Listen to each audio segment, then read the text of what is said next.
মেয়েদের বিশ্বকাপ জয়ের এক মাস পর ফের মাঠে নামলেন বাঙালির গর্ব বিশ্বকাপ জয়ী দলের অন্যতম সদস্য রিচা ঘোষ। বিশ্বকাপ জয়ের পর সংবর্ধনা, তার সঙ্গে ব্যক্তিগত সময় ছুটি কাটানো, তাই ক্রিকেট মাঠ থেকে কিছুটা দূরে ছিলেন রিচা।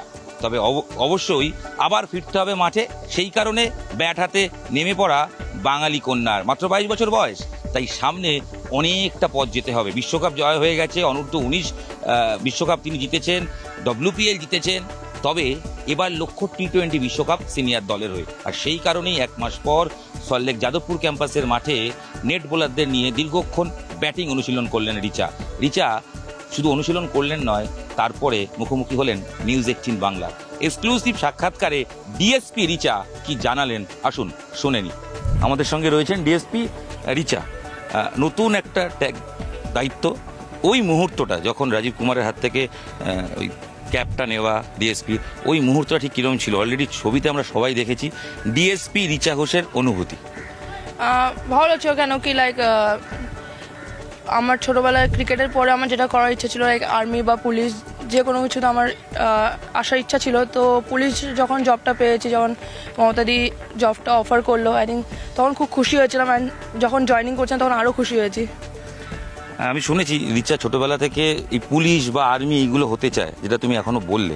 এই যে প্রাপ্তি মুহূর্ত, ওই ড্রেসে, পুলিশের পোশাকে যখন প্রথম আয়নায় নিজেকে দেখলে, সেই ফিলিংসটা যেমন ক্রিকেটের, যখন আমি নিজের ইন্ডিয়া যখন পড়েছিলাম, ইন্ডিয়া ডেবিউ করার আগে যখন ড্রেসটা পরেছিলাম, যেই ফিলিংটা ছিল সেরকমই সেম যখন পুলিশের ফার্স্ট টাইম পুলিশের ড্রেস পরে যখন রেডি হলাম নিজে, তো ওটা সেম ফিলিং, একটু ডিফারেন্ট অবশ্যই, বাট খুব ভালো লাগছে তখন। আর ওই মুহূর্তে পরিবারের সবাই, মা বাবার সঙ্গে ছিলেন, তাদের অনুভূতি কীরকম লাগছিল?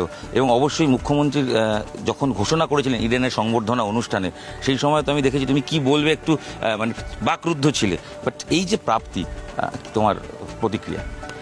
ফ্যামিলির সবাই খুশি হয়েছিল যখন ডিএসপির এটা ঘোষণা হয়েছে, যখন সিএম ম্যাম ঘোষণা করেছে। তাকে ধন্যবাদ, কেন সেই অনেক মেয়েদের জন্য আরও অনেক কিছু এটা যখন আমার জন্য করেছে, তখন অনেক মেয়েদের জন্য এটা খুলে যাবে রাস্তা। তো আই থিঙ্ক এইটার জন্য ধন্যবাদ তাকে, অ্যান্ড ফ্যামিলি অনেক খুশি ছিল।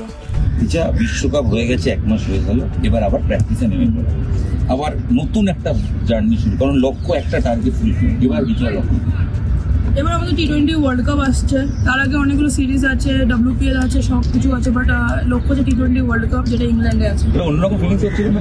অবশ্যই, অনেকদিন পর যখন ব্যাট ধরা, তখন ডিফারেন্ট ফিলিং হতো। নিজের প্রসেস ব্যাক করার জন্য, যে প্রসেসগুলো আগে করে এসেছি, ওটা ব্যাক করার জন্য আজকে ওই জাস্ট নর্মাল নিজের। রিচাও কি বুলেট নিয়ে রাস্তায় বেরিয়েছে এখন পর্যন্ত এই এক মাসের ছুটিতে? আমি এর মধ্যেই বেরিয়েছিলাম, বাট হ্যাঁ, ফ্যামিলির সাথে বেরিয়েছিলাম। ফ্যামিলির সাথে বাইক নেই তো, 2-3টা বাইক হলে তো ফ্যামিলি চলতেই পারবে।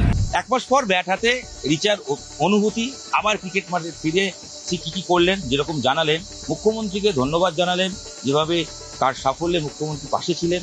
আগামী দিনে আরও যারা এইভাবে সাফল্য পাবেন তাদের পাশে মুখ্যমন্ত্রী থাকবেন, সেরকমই জানালেন রিচা। এবং অবশ্যই শেষ মুহূর্তের চমকটা অবশ্যই বাকি ছিল। পাশের সিটে বাবাকে বসিয়ে প্রিয় পছন্দের গাড়িতে স্টিয়ারিং হাতে রিচা ঘোষ। রিচা গাড়ি চালালেন এবং যাদবপুর থেকে বেরিয়ে গেলেন নিজের গন্তব্যে।